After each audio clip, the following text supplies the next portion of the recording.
Affluent Americans rush to retire in a life is short mindset. Well, that's good. Not sure why it's got to be contingent on being affluent or not, but let's dive into this. A couple of y'all had sent this to me from Bloomberg.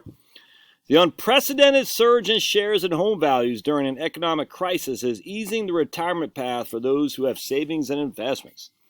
And here's this guy who used to be head of Craig DeLorenzo in Chicago. The former 3M executive retired in March at 58. All right. After a year of early morning Zoom calls, the specter of a deadly virus and a sort of a deadly virus. This guy isn't dying from the virus, all right? And soaring stock and real estate values, working American boomers who can afford it plan to get out while the getting's good. About 2.7 million Americans aged 55 and older are contemplating retirement years earlier than they'd imagined because of the pandemic.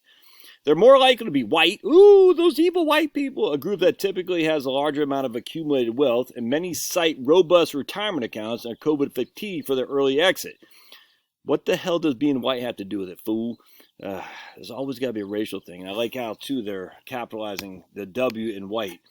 So what exactly is white? Explain that to me, Bloomberg. What is white? Huh? Freaking idiots. I'm just sick of that crap. Let's see.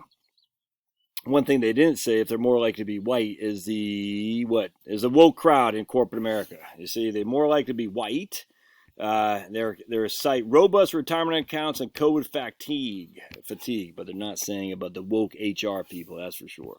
Look, trust me, man, I hear from you all the time. It's freaking ugly out there. It's bad. Hang up your boots, man. Hang up your boots.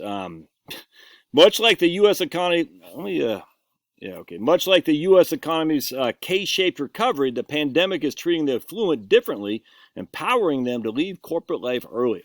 Others who lost jobs had to delay retirement or grew discouraged and retired before they were ready. Well, gotta check my burgers. Retirements, whether desired or forced, will deprive the labor market of some of its most productive workers and have an impact on the economic recovery that is still too early to evaluate. Where are you going, big boy? Jerome Powell this week cited a significant number of people saying they're retired as one reason companies are reporting labor shortages. In the Minneapolis area, this guy Craig DeLorenzo is among those who chose to bow out after a career at 3M. Frustrated over 6 a.m. teleconferences, his thoughts turned to spending more time pursuing his outside passion, include volunteering with the Salvation Army. A scare with cancer 5 years ago made him reconsider his commitment to climb the corporate ladder, and the last year stuck at home only reinforced those feelings. Man, good, Craig. I love it. It makes you think, does all this matter as much as you think it does? No, it doesn't. It doesn't. DeLorenzo's cohort is one better known for hanging on to their jobs as long as they can, usually retiring later than the European counterparts.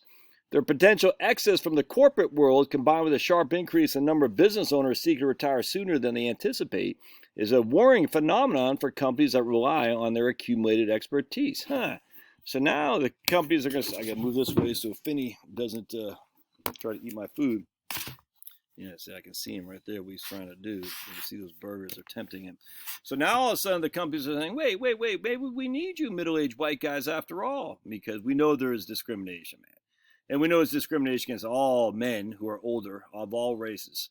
Absolutely. So we know if you're over 50 years old, there's a no help wanted sign on the door if you're a man. That's for sure, man. That's all there is to it. We know that. Everybody knows this. I'm the only one who has the guts to say it out loud. Everyone's like, no, we hire 50-year-old guys. I don't think so. All right. The prospect of going back to the daily grind is going to be a really tough pill for a lot of people to swallow, says this guy with a financial firm in Princeton. One client, an executive whose stock portfolio has performed well, is retiring at 48. The prospect of having to go back to work, traveling 10 to 12 nights a month isn't appealing. Yeah, wow. Was it ever appealing? Here's Melissa Martin in Newburyport, Massachusetts. We stay there. Look, with all those boats behind her. I love it. North Finnegan. She retired recently, about 5 years earlier than she expected. I don't know. 40 miles west of Boston, this lady, Melissa, got tired of working more with less as the pandemic dragged on. She helped oversee state parks. Some Massachusetts thing, was tasked with hiring hundreds of lifeguards or other seasonal workers for spring. But even as people flocked to parks to escape the lockdowns, the state cut the seasonal administrative staff that helped her. She retired this year at 58, about 5 years earlier. Her husband also retired from his job at a financial services firm, and now the couple plan to sail the seas of cheese. Listen to Primus on the Way, if you know what I'm talking about. By exiting early, she'll collect a smaller payout from her pension, but the couple's other retirement accounts have ballooned. So we're going to be in the green until we're 50, 92, she says.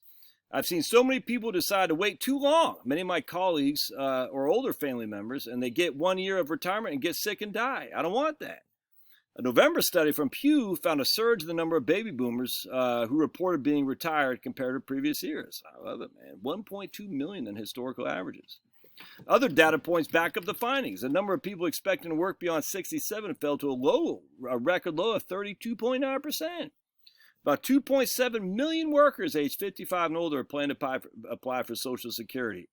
Almost twice as many as 1.4 million people in the same group who anticipate working longer. That's freaking awesome, man. I love it. This unprecedented surge in shares and home values during the economic crisis is easing the retirement path.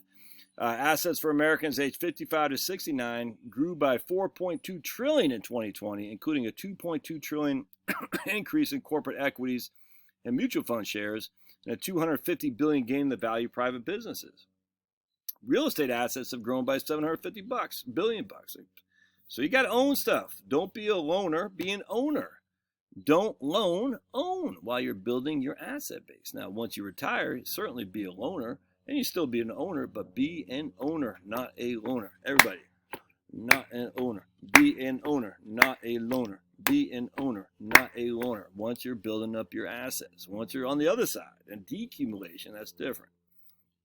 Hi, Pablo. Concern that some of that wealth could evaporate has especially weighed on entrepreneurs who've been through the Great Recession of 2008. The number of business owners who say they plan to retire sooner than expected has doubled since August.